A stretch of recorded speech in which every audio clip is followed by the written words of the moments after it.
बिस्मिल्लाहिर्रहमानिर्रहीम अस्सलाम वालेकुम। आज जो मैं आपके साथ रेसिपी शेयर करने जा रही हूँ वो है जी चिकन नूडल्स कबाब, जो कि बहुत ही डिलीशियस बनने वाले हैं। अगर आपने मेरे चैनल को सब्सक्राइब नहीं किया है तो मेरे चैनल को सब्सक्राइब करें, बेल आइकन को प्रेस करें ताकि हर सिंपल सी रेसिपी आपको मिल सके। तो चलिए स्टार्ट करते हैं जी। तो सबसे पहले हम यहाँ पर ले लेंगे जी बॉयल और शर्ट किया हुआ चिकन। बहुत ही बारीक बारीक सा मैंने चिकन को यहाँ पर बॉयल करके रेशे कर लिए हैं इसके। अब मैं इसके अंदर शामिल कर रही हूँ जी 4 बड़े चम्मच ब्रेड क्रम शामिल कर रही हूँ, स्पाइसी ब्रेड क्रम शामिल कर रही हूँ मैं यहाँ पर।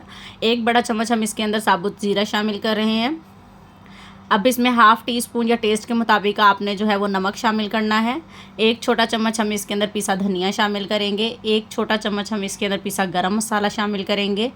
मोज़रेला चीज़ शामिल करेंगे या चेडर चीज़, जो भी आपको पसंद हो अपने टेस्ट के मुताबिक जितनी शामिल करना चाहें उतनी शामिल करेंगे।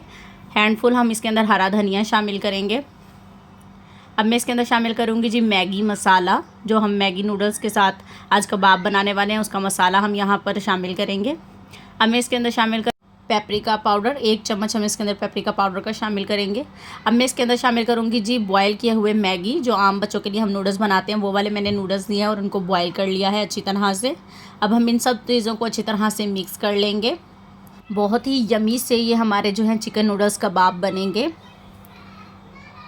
वीडियो अच्छी लगे तो वीडियो को लाइक ज़रूर कर दिया करें और कमेंट करके बताइएगा कि आज की रेसिपी आप लोगों को कैसी लगी जी। तो यहाँ देखें जी सारे मसाले को मैंने अच्छी तरह से मिक्स कर लिया है। अब हाथों पर हल्का सा ऑयल लगाएंगे और अपनी मर्ज़ी के मुताबिक जो भी आप इसका साइज़ रखना चाहें उस तरह से आप इसमें कबाब बना लेंगे। ये देखें जी इसी तरह से मैंने भी कबाब बना लिया है। इसी तरह से हम सारे कबाब जो हैं वो तैयार कर लेंगे।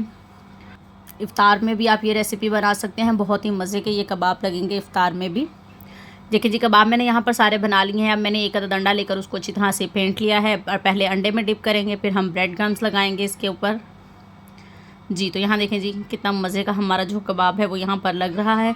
इसी तरह हम तमाम जो है पहले कबाब सारे सब जो है वो तैयार कर लेंगे जी। यहाँ देखें जी इसी तरह से हमने सारे कबाब जो हैं वो तैयार कर लिए हैं। आप इन कबाब को बनाकर फ्रीज़ भी कर सकते हैं, 2 से 3 हफ़्ते के लिए आराम से इसको आप फ्रीज़ करके भी रख सकते हैं। तो चलिए अब हम फ्राई कर लेते हैं जी। तो यहाँ पे मैंने घी को हल्का सा गर्म कर लिया है, मैं घी में फ्राई कर रही हूँ, आप चाहे तो ऑयल में भी फ्राई कर सकते हैं। 2 से 3 मिनट के बाद हम इसको कलर आने पर जो है वो साइड चेंज करेंगे। मीडियम फ्लेम पर हम इन्हें फ्राई करेंगे। पॉइंट टू पॉइंट मैं आपके साथ वीडियो में बात करती हूँ ताकि आप लोग भी बोर ना हो और जो कुकिंग है वो टाइम टू टाइम हो। और ये देखिए जी हमारा खूबसूरत सा जो कबाब है वो यहाँ पर कलर आ गया है। मैं इन कबाब को निकाल रही हूँ और फिर इनको सेट करके दिखाते हैं आपको इनकी फ़ाइनल लुक। अल्हम्दुलिल्लाह जी हमारे चिकन नूडल्स कबाब यहाँ पर बनकर तैयार हैं। बहुत ही मज़े की रेसिपी आज आप लोगों के साथ शेयर की है और बहुत ही सिंपल चीज़ों के साथ आज हम लोगों ने जो है वो चिकन नूडल्स कबाब तैयार किए हैं। अगर आपने मेरे चैनल को सब्सक्राइब नहीं किया है तो मेरे चैनल को सब्सक्राइब करें, बेल आइकन को प्रेस करें ताकि हर सिंपल सी रेसिपी आपको आसानी से मिल सके। और वीडियो अच्छी लगे तो वीडियो को लाइक ज़रूर कर दिया करें और कमेंट करके बताइएगा कि आज की रेसिपी आपको कैसी लगी। आप देख सकते हैं क्रिस्पी भी और अंदर से थोड़े से चीज़ी भी बने हैं क्योंकि हमने इसके अंदर चीज़ शामिल की थी। मिलते हैं आपके साथ अब नेक्स्ट रेसिपी के साथ। अल्लाह हाफिज़।